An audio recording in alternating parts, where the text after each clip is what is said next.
Kashi news channel, सच है तो बोलेगा। कृषक उत्पादक संगठन एवं औद्यानिक विपणन सहकारी समिति लिमिटेड टिकरी के परिसर में राष्ट्रीय सहकारी विकास निगम के तत्वावधान में एक दिवसीय प्रशिक्षण कार्यक्रम आयोजित किया गया। इस कार्यक्रम के मुख्य अतिथि पर्यावरणविद अनिल कुमार सिंह रहे। उन्होंने किसानों को सब्जी उत्पादन के लाभप्रद अवसरों की जानकारी दी। कार्यक्रम का शुभारंभ पुष्पगुच्छ द्वारा मुख्य अतिथि का स्वागत और दीप प्रज्वलन के साथ हुआ।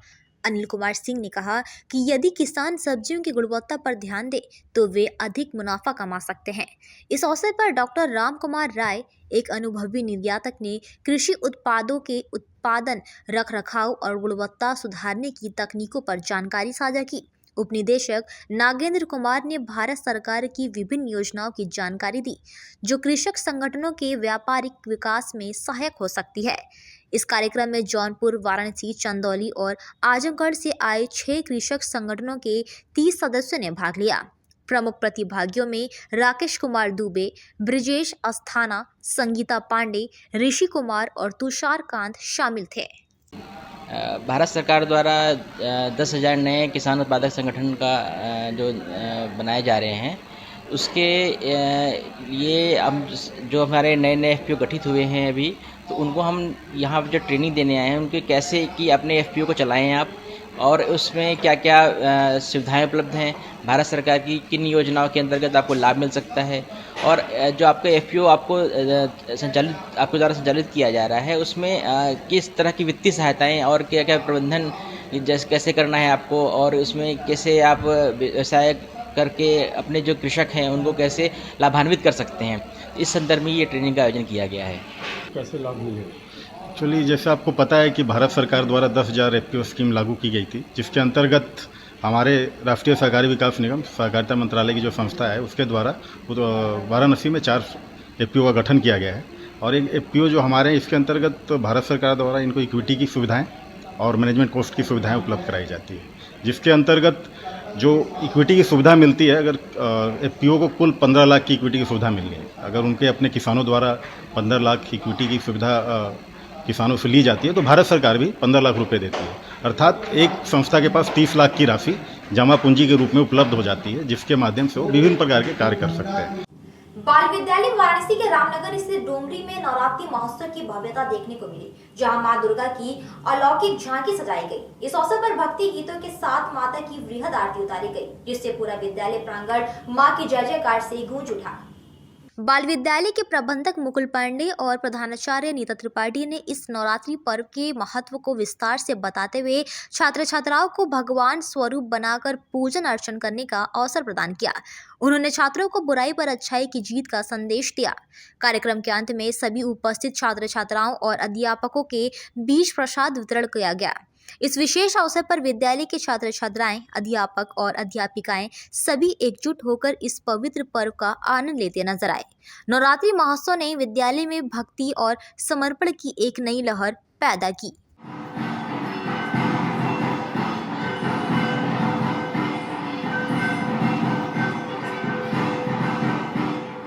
आज हमारे यहाँ नवरात्रि का पर्व मनाया गया और सप्तमी तिथि है। बच्चों को नवरात्रि के महत्व के बारे में बताया गया और हमने बच्चों को ये शिक्षा दी कि नवरात्रि या फिर दशहरा, दोनों में हम ये कह सकते हैं कि अंधेरे का अंत होता है और बुराई पे अच्छाई की जीत होती है। तो हम बच्चों को ये सिखाते हैं कि वो अपने अंदर की बुराई को खत्म करें और किसी भी चैलेंज को एक्सेप्ट करने में घबराएं नहीं, करेजियस बने, राइटियस बने, अच्छी चीजों को वो सिलेक्ट करें। और जैसे माँ दुर्गा ने इतने भयंकर राक्षस का अंत किया था, वैसे ही उन सबको चाहिए कि अपने अंदर जो डिमंस हैं, जो राक्षस हैं, उन सबका वो अंत करें। जीतना ही मकसद नहीं होता है, मगर जीतने के बाद हमें जो है कुछ न कुछ हार से भी सीखने को मिलना चाहिए, हार से भी सीखना चाहिए और अपने आप को नया हमारा वर्जन हमें बनाना चाहिए। ऐसा नहीं कि हमें किसी और को फॉलो करना है, कोई और बनना है, बट हमें अपना खुद का नया वर्जन बनाना चाहिए। So once again happy Vijayadashami and Dussehra to everyone. Chandauli के पड़ाव क्षेत्र में मां दुर्गा पूजा पंडाल में माता रानी की प्रतिमा स्थापित कर दी गई है। विधिवत पूजा पाठ के बाद आज मां दुर्गा का चेहरा सभी श्रद्धालुओं के दर्शन के लिए खोल दिया गया। यह पंडाल चंदौली और वाराणसी के बॉर्डर पर स्थित पड़ाव चौराहे पर सजाया गया है और इसे दक्षिण भारत के पंडाल के रूप में डिजाइन किया गया है। इस पंडाल का निर्माण कोलकाता से आए कारीगरों द्वारा किया गया है और इसे चंदौली का सबसे बड़ा पंडाल माना जा रहा है।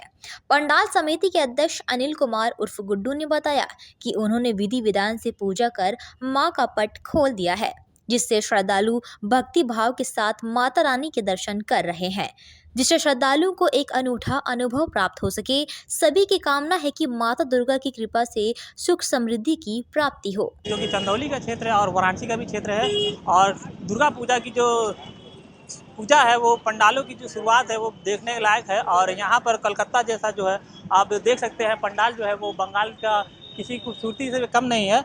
और यहाँ पे हमारे साथ कुछ लोग भी हैं, हमारे साथ गुड्डू भैया भी हैं जो यहाँ के जो मंत्री हैं, और इनसे जानेंगे कि दुर्गा आज अष्टमी है, अष्टमी पे जो है आज माँ की पूजा क्या क्या है और इसके बारे में जानकारी लेंगे। पूजा है आज, अष्टमी है, क्या है आज खास? आज हर साल की भांति षष्ठी को हमारे यहाँ माँ भगवती का पूजा पाठ करने के बाद पट खोल दिया जाता है, आँख खोल दिया जाता है और आज से ही लोग हमारे यहाँ दर्शन पूजन के लिए लोग आने लगते हैं।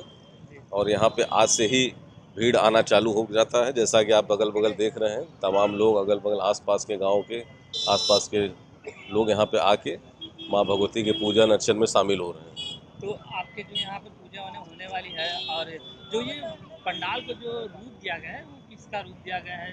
देखने में तो काफ़ी सुंदर लग रहा है, पर क्या रूप दिया गया है इसको? ये पंडाल हमारे यहाँ लगभग 1 महीने पहले से बंगाल के कारीगरों द्वारा बनाया जा रहा है और ये दक्षिण भारत के मंदिर के स्वरूप में, प्रतीकात्मक स्वरूप में बनाया गया है। और पंडाल जैसा कि आप देख रहे हैं काफ़ी भव्य और सुंदर पंडाल बना है और ये चंदौली जनपद का सबसे बड़े पूजा पंडालों में यहाँ आता है। और यहाँ चूँकि बनारस बगल में है और बनारस चंदौली का ये पड़ाव बॉर्डर है और यहाँ पे लगभग सप्तमी, अष्टमी, नवमी को 1 लाख पर डे की भीड़ इकट्ठा होती है।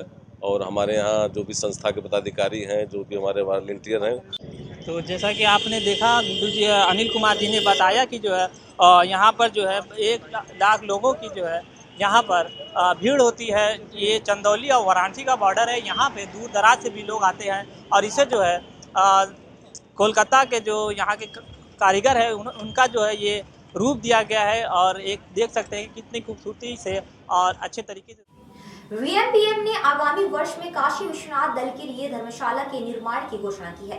यह निर्णय कैंट विधानसभा क्षेत्र की ज्ञान प्रभा श्रृंगार वाटिका में आयोजित अधिवेशन में लिया गया, जहां मुख्य अतिथि समाजवादी पार्टी की वरिष्ठ नेता पूजा यादव उपस्थित रहे। मुख्य अतिथि पूजा यादव ने कहा कि गरीबों का घर सपनों का घर के स्लोगन के तहत इस अधिवेशन में गरीबों के सपनों को साकार करने का दृढ़ संकल्प लिया गया है। उन्होंने धर्मशाला के निर्माण की घोषणा को सर्व समाज के लिए सराहनीय बताया। कार्यक्रम के दौरान पूजा यादव ने संस्था के कार्यालय का फीता काटकर उद्घाटन भी किया, जिसमें सैकड़ों लोग उपस्थित रहे।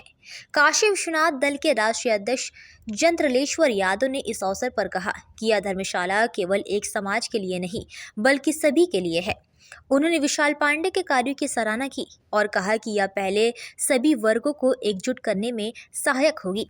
अधिवेशन में वीएमपीएम के उद्देश्यों पर भी चर्चा की गई, जिसमें गरीबों को निःशुल्क नक्शा डिजाइन, आधुनिक तकनीकी सेवाएं, किफायती मकान निर्माण और वन प्लेस सर्विस की पेशकश की गई है।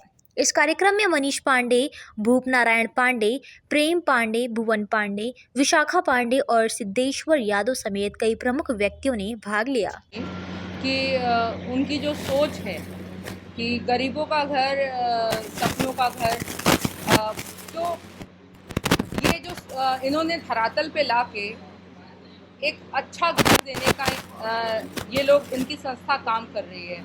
तो मैं इनकी संस्था को बधाई देना चाहूँगी और साथ में ही चाहूँगी कि ज़्यादा से ज़्यादा गरीबों तक इनकी जो व्यवस्था है, जो इन्होंने स्कीम तैयार की है, वो पूरे स्पष्ट हो गरीबों तक और गरीब जो भी निचले तबके के लोग हैं वो लाभ प्राप्त कर सके। ये जो आज संस्था है कार्य कर रही है, काशी में 8 वर्षों से कार्य कर रही है और काशी विश्वनाथ दल इसका स्वागत करता चला आया। सदैव हमारे संस्था के साथ जुड़ के इन्होंने VMPM ने कार्य किया है। गरीबों का घर, अपना घर जो होता है, सपनों के हम लोग को साकार करने के लिए हम लोगों ने ये निर्णय लिया था कि जो धार्मिक क्षेत्र में जितने भी हम लोग के मंदिर हैं उसका निर्माण कराएगी ये संस्था, जो जर्जर स्थिति में है और जिन गरीबों के पास उतनी पैसा नहीं, उतना क्षमता नहीं है और हमारे काशी में वास करते हैं, हमारे काशी क्षेत्र में हैं, उनके लिए हम लोग का प्राथमिकता ये रहेगा कि उनकी मदद की जाए, उनसे से कम लागत में उनके घरों का निर्माण कराएगी ये संस्था। और इसके साथ साथ जितने भी अपने क्षेत्र में मंदिर से रिलेशन में आते हैं, जो भी मंदिर चाहे कहीं भी हो, काशी क्षेत्र में कहीं भी, प्राथमिकता हम लोग की काशी हम लोगों ने चुना है।